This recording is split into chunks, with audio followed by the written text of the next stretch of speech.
अन्तेवासिन मनुष्यास्ते सत्यं वद धर्मं चर स्वाध्यायान्मा प्रमदः आचार्याय प्रियंधनमार्त्य प्रजातन्तों मा व्यवत्स्यत्सेः सत्यान्न प्रमदितव्यम् धर्मान्न प्रमदितव्यम्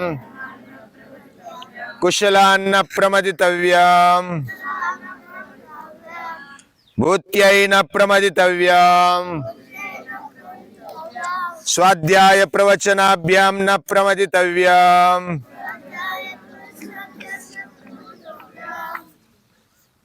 देवपितृकार्याभ्यां न प्रमदितव्यम् देवपितृकार्याभ्यां न प्रमदितव्यम्।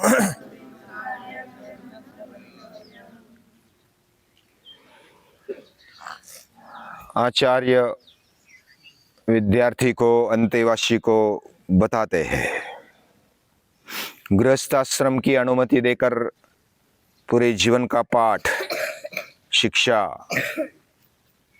वैसे विद्याध्ययन करते हुए भी वो मिली है, लेकिन बाद में भी उसको जारी रख,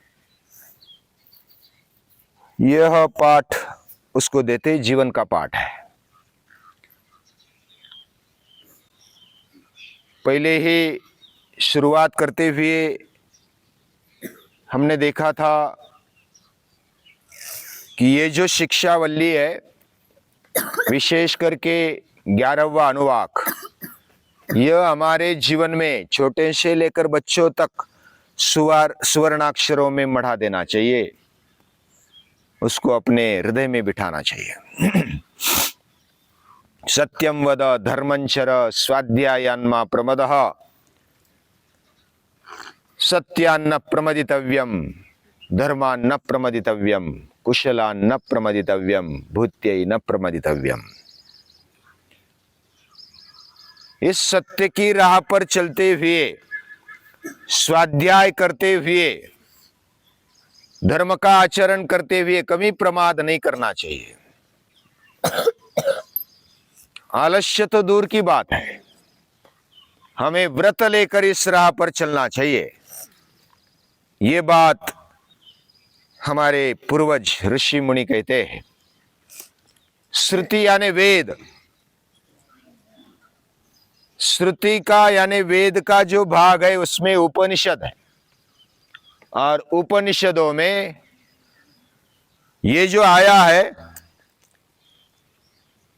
कि तुझे अपनी कुशलता में कभी प्रमाद नहीं करना चाहिए, सत्य की राह पर भी तुझे कभी प्रमाद नहीं करना चाहिए।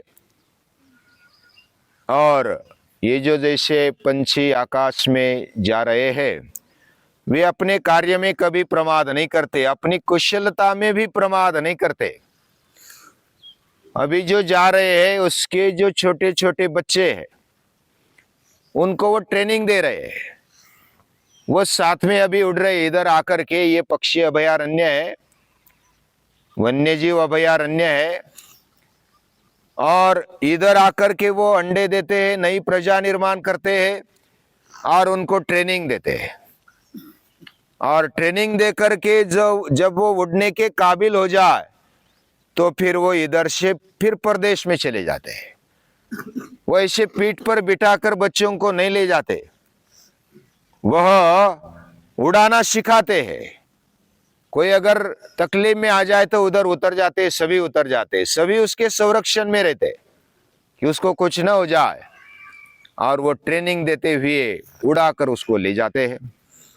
ऐसे कुछ पंछी सुबह शाम वो ट्रेनिंग देते रहते हैं। तो हमारा जीवन भी कुशलता में परिपूर्ण हो, यानी जब हम प्रौढ़ हो जाए, यानी कि धीरे धीरे जैसे आगे बढ़े वैसे हमारी कुशलता यानी कि हमारी एबिलिटी बढ़नी चाहिए, हमारा प्रावीण्य बढ़ना चाहिए। जब प्रवीणता बढ़ती है, कोई भी प्लेयर जब उसके गेम में, उसके खेल में प्रवीण हो जाता है, टॉप पर चला जाता है, उसकी प्रैक्टिस इसमें महत्वपूर्ण है। तो ऋषि मुनि क्या कहते हैं? कुशलान्न प्रमदितव्यम, यानी सभी के जीवन में हम कुशल रहे, प्रावीण्यपूर्ण हमारा जीवन रहे। जो भी हम करें बस ऐसे ही आया कर दिया, उसमें ज्यादा से ज्यादा ध्यान दे करके उसमें कुशलता कैसी आ जाए। हमारे बोलने में, हमारे चलने में, हमारे व्यवहार में, हमारे खाने में, पीने में कैसी कुशलता आती रहे, इस पर स्वाध्याय होना चाहिए। इसमें कभी प्रमाद नहीं करना चाहिए। सतत में एक एक स्टेप आगे बढ़ना चाहिए। हमें ऐसा लगना चाहिए कि मैं सूर्य नमस्कार कर रहा हूं, सुबह उठ रहा हूं, क्या सातत्यपूर्ण उठ रहा हूं और उसमें कुछ नयापन ला सकता हूं और उसमें कुछ प्रावीण्य ला सकता हूं। सूर्य नमस्कार कर रहा हूं तो सूर्य नमस्कार में और मैं अच्छे से अच्छे कैसे आसन कर रहा हूं, क्या मैं कर सकता हूं? तो इसमें एक एक दिन, एक एक पल हमें आगे बढ़ना चाहिए। कुशलान्न प्रमदितव्यम, जैसे मेरे वैयक्तिक जीवन में मुझे कुशल रहना है, वैसे मेरे कुटुंब में, मेरे समाज में, मेरे राष्ट्र में और पृथ्वी पर मुझे कुशलता से जीना चाहिए। और यह कुशलता केवल इस जन्म के लिए ही नहीं, अगले जन्म में भी वो काम आ जाए, जन्म जन्मांतर काम आ जाए, इतनी कुशलता हमारे जीवन में होनी चाहिए। क्या ऐसी कुशलता पा सकते हैं? जीवन अच्छा चलना चाहिए, ऐसा तो लगता है। हमें सुंदर दिखना चाहिए, हमारी आंखें, हमारे कान, हमारा नाक, हमारा मुंह, हमारे हाथ पांव बड़े स्मार्ट लगने चाहिए, ऐसा तो लगता है ना। और कुछ कॉस्मेटिक भी लगाते हैं, मुझे अच्छा दिखना है, ये भी सोचते हैं। हमारा पूरा जीवन शरीर से लेकर के इंद्रिय हमें अच्छे लगने चाहिए, अच्छे होना चाहिए, सौंदर्यवान हमें लगना चाहिए, होना चाहिए, ऐसा लगता है, लगना भी चाहिए, उसमें कोई दो राय नहीं है। लेकिन क्या है, केवल इतना ही विचार करेंगे? हमारे अंदरूनी मन बुद्धि को भी ऐसे बनाओ, सुंदर बनाओ कि जो जन्म जन्मांतर तक सुंदर रहे, सुंदर बने रहे। सत्यम शिवम सुंदरम, ये हमारा मूल रूप है। हमें प्रामाणिक रहना चाहिए, कल्याणकारी होना चाहिए और हमें सुंदर बनना है, सतत सुंदरता की ओर। जैसे भी हो, हमारा शरीर हमें जो मिला वो सुंदर है, काला है, गोरा है, या तो छोटा है, बड़ा है, वो भगवान ने बहुत सुंदर बनाया है। और इस पर हमें कृतज्ञता से भरकर उसमें पुरुषार्थ भी करना चाहिए, हमें सतत प्रयत्नशील रहना चाहिए और हमारा जीवन कुशल बनाना चाहिए। और कुशलता से खुशहाली आती है, कुशलता से हमें हमारे जीवन पर गौरव लगता है, सम्मान लगता है। हमारे लिए सृष्टि में अगर देखेंगे तो पृथ्वी काम कर रही है, हमें धन धान्य संपन्नता देती है। वायु कार्य करता है, वायु हमें सुखद ऐसा वातावरण देता है। सूर्य हमें प्रकाश देता है, चांद हमें शीतलता देता है, पेड़ पौधे हमें फल फूल और जो भी समृद्धि है, शरीर है, पूरा जीवन सुंदर कैसा बने इसके लिए सुशोभित भी ये पेड़ पौधे ही करते हैं। ये सृष्टि हमारे जीवन में उसको सजा देते हैं, एक नाविन्य लाते हैं, हर रोज नयापन दिखता है। पेड़ को देखेंगे, समंदर को देखेंगे, नदी को देखेंगे तो नयापन दिखाई देता है। नदी का, झरने का जो प्रवाह है वो देखते देखते तो हम अपने आप को भूल जाते हैं। पंछियों को देखते हैं, पेड़ों को देखते हैं, सुबह का वातावरण देखते हैं तो हम अपने आप को भूल जाते हैं। इतना सौंदर्य सृष्टि में भरा हुआ है। तो इस लोक में हमें जो मिला है, मुझे मिला, मेरे आसपास मेरे लिए भगवान ने खड़ा किया, तो मुझे जन्म जन्मांतर तक ये मिलना चाहिए। तू मेरी कुशलता संभालता है, उसको बढ़ाता है, मेरा जीवन खुशहाल करता है, वैसा सभी का जीवन कर दे, उसके लिए पुरुषार्थ करने की शक्ति मुझे दे दे। खुशहाली सभी को अच्छी लगती है, लेकिन कुशलता प्राप्त करने में जो मेहनत लगती है उससे खुशहाली आती है, उससे प्रसन्नता आती है।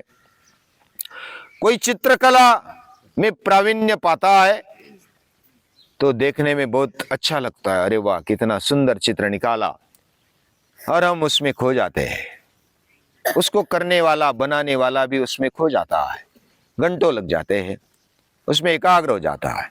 ये कुशलता है, और कुशलता आने पर हमारा जीवन धन्य हो जाता है, हमारे जीवन में प्रसन्नता आने लगती है।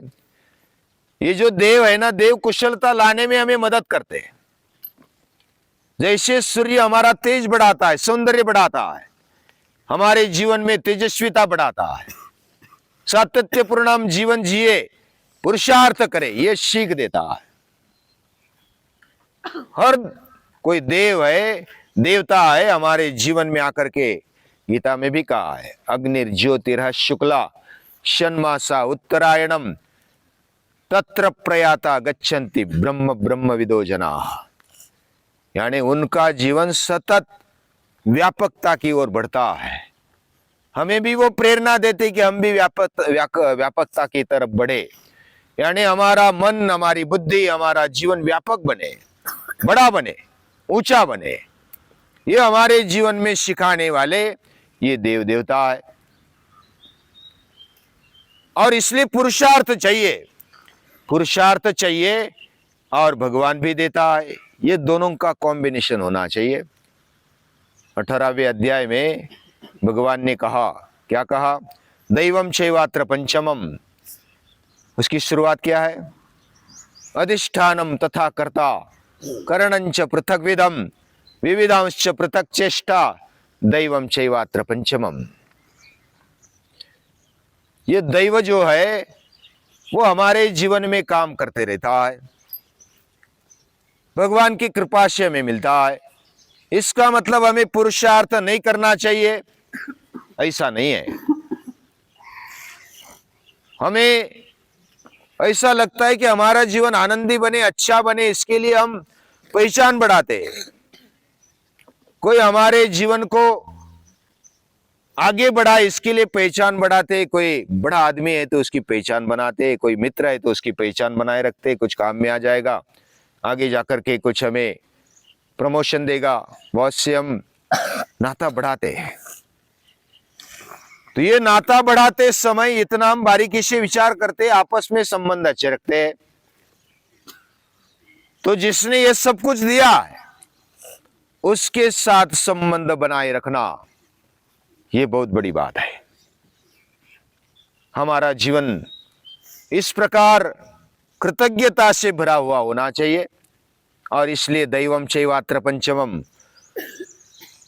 युद्ध में, महाभारत के युद्ध में अर्जुन और श्री कृष्ण, ये कृष्ण, भगवान कृष्ण ये बात को बताते अर्जुन को, दैवम चैवात्र पंचम, उसको 5वें स्थान पर भाग्य को रखा है। लेकिन हम क्या करते हैं? भाग्य को पहले स्थान में रखते, पुरुषार्थ छोड़ देते। मेरे भाग्य में होगा तो मिलेगा, नहीं तो नहीं मिलेगा तो नहीं मिलेगा। ये भाग्य की राह देखने वाले, नसीब की राह देखने वाले, उसको कोसने वाले, वो पुरुषार्थहीन बन जाते हैं। उनका पुरुषार्थ मर जाता है, वो मेहनत नहीं करते और बिना मेहनत किए मुझे मिलना चाहिए ऐसी आशा रखते हैं। ऐसी आशा रखने वालों को भगवान कृष्ण और अर्जुन दोनों पुरुषार्थी है, और पुरुषार्थ करते हुए भी दैवम चैवात्र पंचमम, ये वो बताते हैं। पहले अधिष्ठान होना चाहिए, हमारा दृष्टिकोण क्या है, ये फाउंडेशन अच्छा होना चाहिए, कर्ता करने वाला भी होना चाहिए, अलग अलग साधन हमें जुटाने चाहिए, उसके लिए प्रयत्न करना चाहिए, विविधांश पृथक चेष्टा, ये पुरुषार्थ हमारे जीवन में होना चाहिए। और वो करने पर भी देने वाला वही है, ये हमें ध्यान में रखना चाहिए। हमारे आत्मिक कर्तव्य है, पुरुषार्थ है, लेकिन देने वाला वह है। और जब करते हैं तो किया हुआ व्यर्थ जाता नहीं, ये गीता ही बताती है। हमारे जीवन में हमें जो मिलता है वह भगवान ने दिया हुआ है, बहुत बार हमें तो मिलता है, थोड़ी देर लगता है कि भगवान ने दे दिया, बाद में हम भूल जाते हैं। किसी ने हमें अगर बचाया, रास्ते पे जा रहे थे और मैं इधर उधर समझो कि जा रहा था, लेकिन किसी ने हाथ पकड़ा और खींच लिया। एक गाड़ी आ रही थी और वो गाड़ी लटपट रही थी और उसके शरीर पर जाती उसका देहांत हो जाता, यानी मेरा देहांत हो जाता, तब किसी ने मुझे खींचा और रास्ते के बाहर लाया। तो भगवान मेरे साथ आ गए, भगवान ने मुझे बचाया। ऐसा उस समय लगता है कि मैं बच गया, लेकिन बाद में हम भूल जाते हैं कि हमारे जीवन में दैव काम करता है। हमारे जीवन में हम पुरुषार्थ करते हैं और पुरुषार्थ में कभी आनाकानी नहीं करनी चाहिए। जीवन में जब पुरुषार्थ किया जाता है उसमें बहुत सारी बातें होती है, और वो बातों में एक तो अधिष्ठान है। अधिष्ठान मतलब मेरा क्या दृष्टिकोण है, मैं कौन से विचार से ये पुरुषार्थ, ये जीवन जी रहा हूं। क्या ये केवल भोग के लिए जी रहा हूं? क्या मैं केवल आनंद के लिए जी रहा हूं? जो देहानंद है उसके लिए जी रहा हूं? विचार करना चाहिए। क्या केवल खाने के लिए जी रहा हूं? विचार करना चाहिए। केवल मरता नहीं इसलिए जी रहा है? विचार करना चाहिए। तो ये फाउंडेशन है। हमारा हेतु क्या है, हमारा दृष्टिकोण क्या है जीवन जीने में, ये हमें तय करना पड़ेगा। मैं कर्म क्यों करूं, ये हेतु हमें पता चलना चाहिए। किसी को अगर कहा दिया जाए कि तुझे इधर खड़ा रहना है, अभी उसको बताया नहीं गया, समझो तुझे इधर क्यों खड़ा रहना है, तो वो संभ्रम में पड़ जाता है। वो समझो कि सामने वाले की ताकत ज्यादा है तो खड़ा रहता है, लेकिन उसका मन उसमें नहीं लगता कि मुझे क्यों खड़ा कर दिया। लेकिन उसको पता है, सैनिक को पता है कि मैं इधर खड़ा हूं तो मैं सीमा पर खड़ा हूं, मुझे सुरक्षा करनी है, देश की सुरक्षा करनी है, और उसके लिए मैं कर्तव्य दक्ष हूं। मुझे थोड़ी भी आनाकानी नहीं करनी चाहिए, आंख में तेल डालकर मुझे खड़ा रहना है। तो ये जब पता चलता है कि मैं देश के लिए खड़ा हूं, मैं संस्कृति के लिए खड़ा हूं, मैं प्रभु के लिए खड़ा हूं, तो उसका जो खड़ा रहना भी एक तप बन जाता है, पुरुषार्थ बन जाता है। इसलिए हेतु हमारा क्लियर होना चाहिए कि मुझे क्यों खड़ा रहना है, क्यों जीना है, क्यों कार्य करना है, क्यों पुरुषार्थ करना है। ये फाउंडेशन में बात है, अधिष्ठानम तथा कर्ता। और वो जो फाउंडेशन है, लेकिन करने वाला कुछ कोई नहीं है, व्रत लेने वाला कोई नहीं है, तो वो नहीं चलेगा। मन में है, हेतु भी है, लेकिन होता नहीं है, करता नहीं हो, तो करने वाला भी चाहिए। करने वाला कौन है? दूसरा करेगा, मेरे लिए रेडीमेड कर देगा, मेरी बॉडी बना देगा, ऐसा नहीं होता। मुझे खुद उठना है, खुद करना है, खुद मेहनत करनी है, खुद पुरुषार्थ करना है। जैसा मेरा शरीर बनना चाहिए, वैसे मेरे इंद्रिय भी सक्षम बनने चाहिए, मेरा मन और मेरी बुद्धि भी बननी चाहिए। मन भक्कम और एकाग्रता के लिए लायक बनना चाहिए, मेरी बुद्धि विवेक करने वाली होनी चाहिए, योग्य अयोग्य मुझे पता चलना चाहिए। यानी सही क्या है, गलत क्या है, ये जब तक पता नहीं चलता, तब तक हमारी बुद्धि पूर्णतया अभी विकसित नहीं हुई। और उसके लिए अभ्यास की आवश्यकता होती है, उसके लिए मनन चिंतन की आवश्यकता होती है। और फिर मैं पात्र बनता हूं, और करने में और मजा आ जाता है, करने में आनंद लगता है, करने में कभी बोर नहीं होता, और पुरुषार्थ करने में 4 चांद लग जाते हैं। कर्ता करणम, करणम यानी साधन, हथियार। अभी करता तो है, लेकिन साधन नहीं, हाथ नहीं, पांव नहीं, कुछ और भी साधन है, यंत्र है। अभी बहुत सारे साधन आज की दुनिया में है। जैसे बाह्य साधन है, वैसे अंतरूणी साधन वह भी हमारे सक्षम होने चाहिए। और अंदरूनी साधन क्या है? उसको अंतःकरण बोलते हैं, मन बुद्धि चित्त अहंकार। और ये जन्म जन्मांतर तक ये साधन चलते हैं। यानी जैसे ये शरीर हमने इधर त्याग दिया, जन्म से लेकर मृत्यु तक इस शरीर का काम होता है, लेकिन ये शरीर हमें त्यागना पड़ता है। कितना भी सुंदर बना लो, कितना भी डेकोरेट कर लो, उसको छोड़ना है। लेकिन उससे भी अधिक शाश्वत रहने वाला, ज्यादा देर तक हमारे साथ आने वाला अगर कोई चीज है, वस्तु है, तो वो है मन, वो है बुद्धि, वो है अंतःकरण। उसको ऐसा सुंदर बना दो कि वह जन्म जन्मांतर तक काम आ जाए। मैं मेरे जीवन में कुशल बनूं, मेरा जीवन खुशहाल बने, वैसे मेरे मृत्यु के बाद भी, बाद का जो जीवन है वह भी खुशहाल बने, वह भी अच्छा बने। जन्म जन्मांतर तक मेरा जीवन अच्छा रहे, बेहतर रहे, सुखी रहे, आनंदी रहे, योग्य दिशा में चले। ये जो देखने वाली बुद्धि है ना, ये कुशलता है। हमारे मन बुद्धि में कुशलता प्राप्त करना है। कुशला न प्रमदितव्यम। जैसे हमने बाहरी कुशलता प्राप्त की, वैसे हमारी अंदरूनी कुशलता भी प्राप्त करनी चाहिए। जैसे हमने आज के जीवन में कुशलता प्राप्त कर ली, वैसे कल के जीवन में भी कुशलता प्राप्त करनी चाहिए, तभी जीवन खुशहाल होगा। और मृत्यु के बाद भी हमारी कुशलता बने रहनी चाहिए, और वो व्यर्थ नहीं जाएगी। हमने इस जीवन में किया, अगले जीवन में व्यर्थ नहीं जाएगा। शुचि नाम श्रीमतांगे योग भ्रष्टो विजायते। हमारा जीवन आगे चल करके भगवान मेरा जीवन अच्छा सा संभालता है। एक बार क्या हुआ, एक साधु एक श्रीमंत को, सेठ जी को मिलने के लिए गया। सेठ जी को मिलने के लिए गया। सेठ जी तो बहुत ही बिजी थे, उनकी बहुत सारी फैक्ट्रियां थी, और वो बिजी कौन से इसमें थे, जो श्रीमंत होता है या तो धनवान होता है, उसके पास ऐसे खुश मस्करी करने वाले होते, खुशामद करने वाले होते, स्तुति करने वाले, उसमें बैठा था। तो वो साधु आ गए, और साधु ने बोला, यानी पहले तो पत्नी आ गई, अभी हमारे पति बिजी है मीटिंग में, और उनके पास जाएंगे तो वो इसको कुछ नहीं देंगे, तो मैं ही आगे जाकर के उसको कुछ दूं और वो चला जाए। तो वो पत्नी आ गई, सेठ जी की पत्नी आ गई, और साधु को बोलती, क्या चाहिए महाराज, क्या दूं मैं आपको, धन दूं, धान्य दूं, कच्चा सीधा दूं, या तो कोई पका हुआ भोजन दूं, क्या दूं आपको, मैं आपको प्रसन्न करना चाहती हूं। तो बोले कि मुझे कुछ नहीं चाहिए, मुझे सेठ जी को मिलना है, उसको नमस्कार करना है।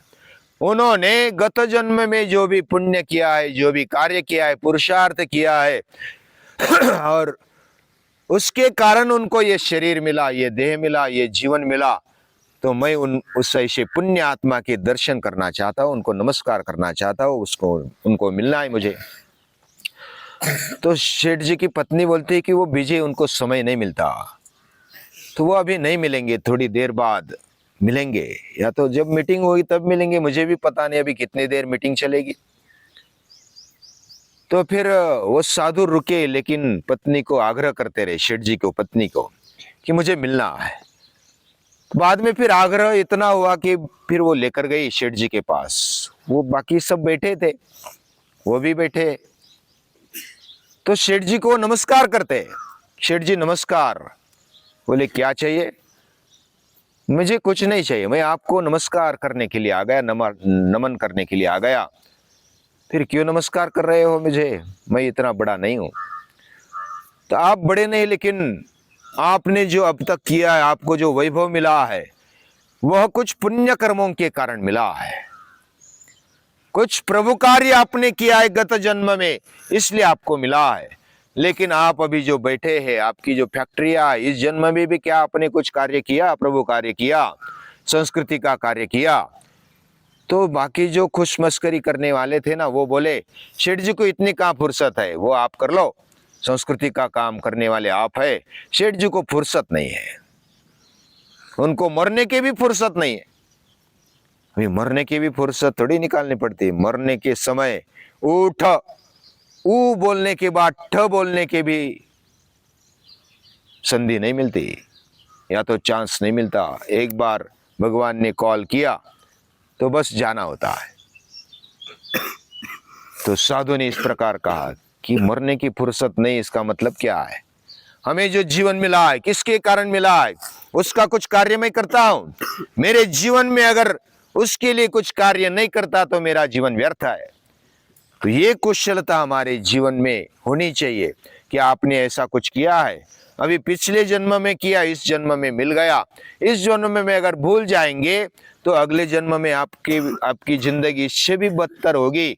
ये मैं बताने के लिए आ गया, ये कहने के लिए, याद दिलाने के लिए आ गया, ये ध्यान रखना। तो शेठ जी जागृत हो गए। वो सचमुच उन्होंने विचार किया और वो साधु को नमस्कार किया, आप धन्य है, आपने मुझे जागृत किया। तो इस प्रकार हमारे जीवन में भी हमें कुशल काम करने चाहिए। जो भी कार्य करे कुशलता से करे और उसी से हमारा जीवन खुशहाल होगा, प्रसन्न रहेगा। और जिसने मुझे कुशलता दे दी, कुशलता दे रहा है, उसको कभी भूलना मत। ये भी ऋषि मुनि बताते हैं, कुशला न प्रमदितव्यम, आगे है भुत्यै न प्रमदितव्यम। वो क्या है वो आगे देखेंगे। आज के लिए इतना ही। सभी को, सभी ऋषि मुनियों को, आप सभी को नमस्कार है।